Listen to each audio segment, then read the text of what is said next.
All right, let's turn our attention to this now. The Democratic Alliance is calling for the removal of Minister in the Presidency Khumbudzo Ntshavheni over an alleged R2.5 million tender corruption.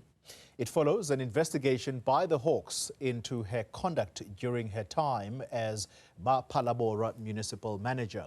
A DA Member of Parliament is Dianne Kohler Barnard, and she joins us this evening to speak on behalf of the Democratic Alliance, a key partner in the GNU. Ms. Kohler Barnard, good evening to you and thanks for your time. Why do you believe so strongly that Minister Ntshavheni should step aside? We know that the ANC rules are that if and when someone is charged, only then can they step aside. I know you don't speak for the ANC, but I'm just stipulating their rules as per step-aside measures. Yes, good evening. These claims, these allegations are very strong indeed.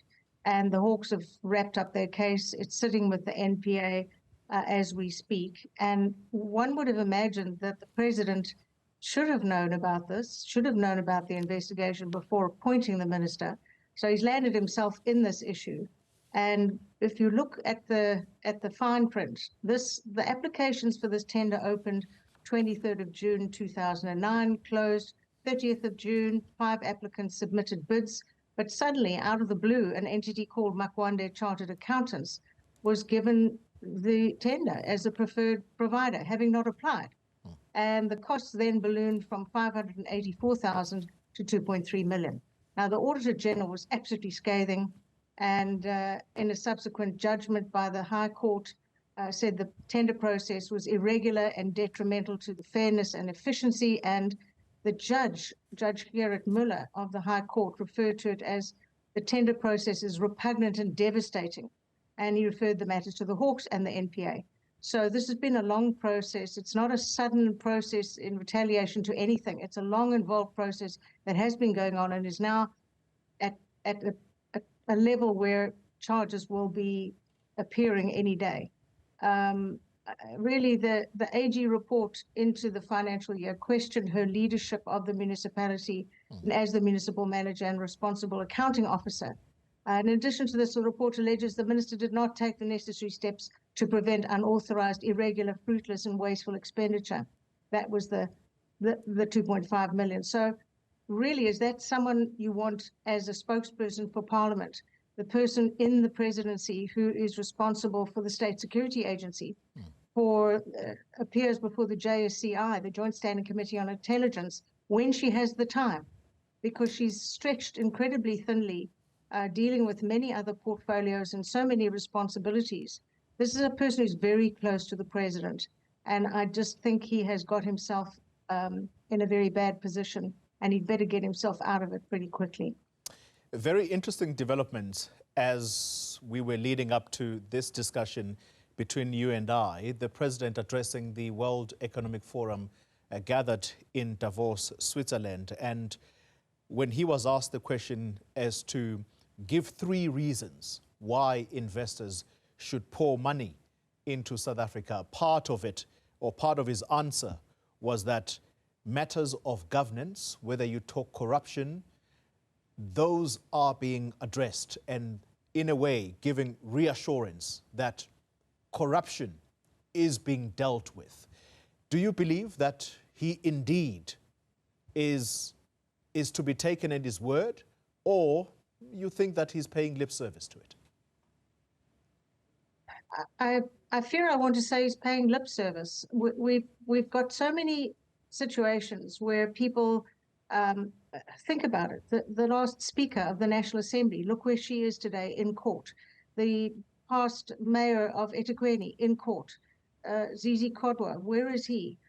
People are just, it's as though they can't find other people who are both loyal to the president and have nothing shady in their backgrounds. This has been an extensive investigation that's gone on for years now, and that docket is with the NPA. And given the seriousness of the allegations, the minister has a great deal to answer for. And it is the Democratic Alliance's view that that no minister who's accused in any way, shape or form of corruption should retain their seat in cabinet. Yeah. And retaining a minister tainted by allegations of corruptions and malfeasance in her post is damaging to the integrity of the president. It undermines public trust. It does nothing for our grey listing nationally, internationally, and in particular, this minister really holds in her portfolio some of the most sensitive of government departments. It's in the interest of good governance that she should step aside or be made to step aside. Let me ask you this final and what I would consider a crucial question. If indeed you are serious about this, particularly as it regards your role in this government of national unity, are you so serious that you are willing to take the matter to the clearinghouse? And that's where these matters, as I understand it, are sometimes dealt with if indeed they are intractable. And if that doesn't win, would the Democratic Alliance still be willing to stay in this government of national unity, knowing that Ms. Ntshavheni is not the only person that has a stench of corruption that sort of follows her? There are others who remain part of the cabinet. Well, let's first of all say I'm not in the cabinet. I'm not a deputy minister. I'm a member of parliament. I'm talking about your organization. I'm exactly. Sorry. Yes. I cannot speak for John Steenhuisen, who will take decisions like that. I have yet to discuss it with him. But it's a case of having to wait now. I've written today to the president saying, I believe this is what should happen, and I need an answer from him. And once I receive an answer, we will take the next step. I mean, this is something that stems from recommendations made in the Zondo Commission. What we need is a parliamentary committee to oversee the presidency. Presidency is just left to do whatever it likes, whenever it likes, and answers to no one. And those days have got to stop.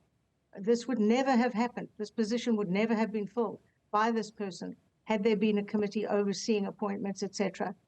Really, that idea was endorsed by all parties except for the ANC and I think the IFP. So that will go to the National Assembly for a vote when we open, and we'll have to wait and see. But certainly no minister accused of corruption should ever serve in the cabinet. That's the end of the story. Dianne Kohler Barnard, thank you very much for your time, a Democratic Alliance member of Parliament. Well, listening in to that conversation is the EFF Member of Parliament, Snawo Tambo, who also joins us now to give us their reaction to this. Mr. Tambo, good evening to you and thank you for your time. What's the EFF's view of Ms. Ntshavheni and the allegations against her? Thank you, Toli. I think it's damning, and it's been quite a while that Minister Khumbudzo Ntshavheni has been surviving on the fact that she's a lieutenant of Cyril Ramaphosa, who has been at the front line of ensuring successive presidencies for him internally in the ANC and subsequently leading the state of South Africa. So we're absolutely not surprised, and we've illustrated that in our statement, that this is not the first time that she's caught up in allegations of corruption, that there have been calls for her to be removed.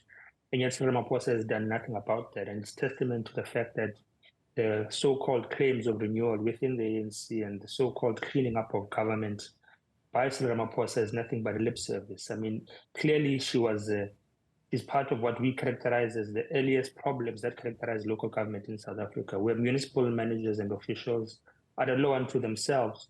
The company which she granted a contract to conduct those accounting services missed the time to bid in time, yet got rewarded. It got their work expanded, which resulted in it ballooning from 500,000 to 2.3 million.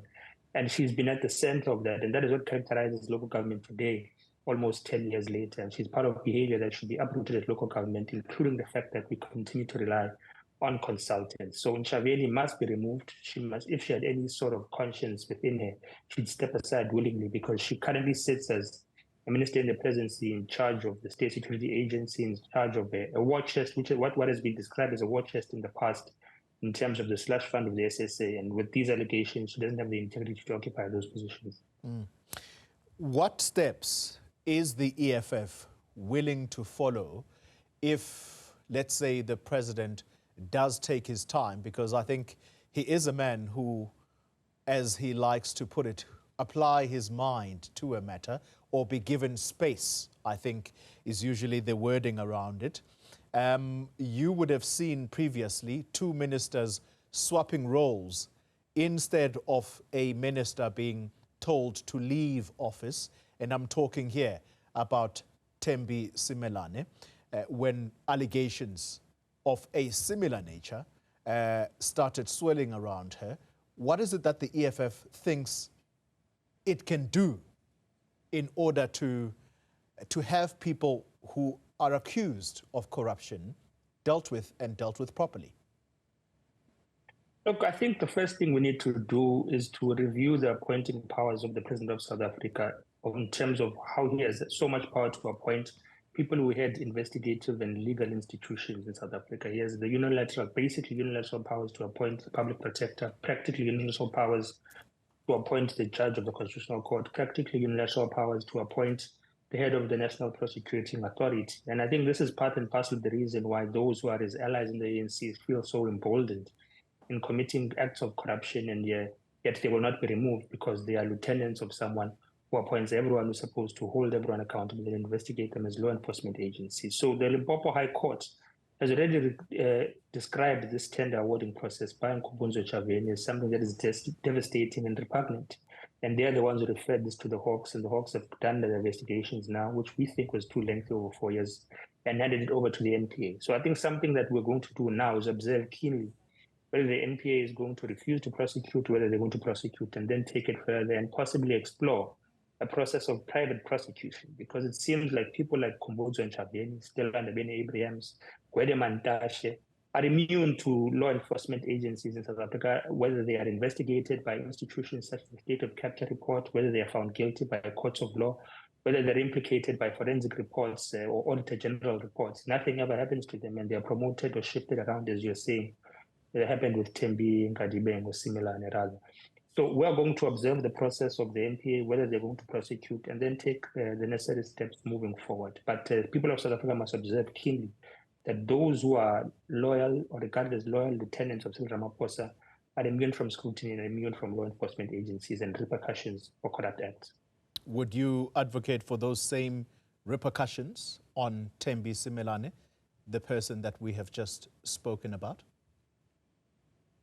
Look, if Thembi Simelane is guilty of corrupt actions, absolutely. I mean, the EFF was the first call, actually, for her to step down when the allegations were revealed against her, and she was implicated in that extracting of money from VBS to purchase a restaurant and all other sorts of nefarious things. But of course, it has been revealed that there are other intentions within the NPA, within the Justice Department, to try to gain access to Zondo Commission evidence and recordings in a manner that is ad hoc, which is a sort of gung-ho, where they just want free-for-all access, where they get access to sensitive information without specifying what they want that evidence and information for. There's been those appointments of Cheskalfin and Pretorius within the Justice Department, within the NPA, which the Justice Department has raised red flags about reportedly. So there's those nuances around Thembi Simelane, but of course, we've called for her to step aside a long time ago. So we're not allies with anyone. We're not interested in anyone who's been accused of corruption being preserved because of any reason or other. But there must also be an appreciation of instances where we can see that there's an attempt to get access to Justice Department records for nefarious purposes, and that is what we suspect in her relation as well. But all of them are implicated in one way or another in corruption allegations, and their entire cabinet is rotten. And there's nothing that Cyril Ramaphosa can do or make false promises of, as you've said, that now is in Davos, that he can attract investor confidence while he keeps on retaining the corrupt within his cabinet. It's now Tambo, an EFF member of Parliament. Thank you very much for your time.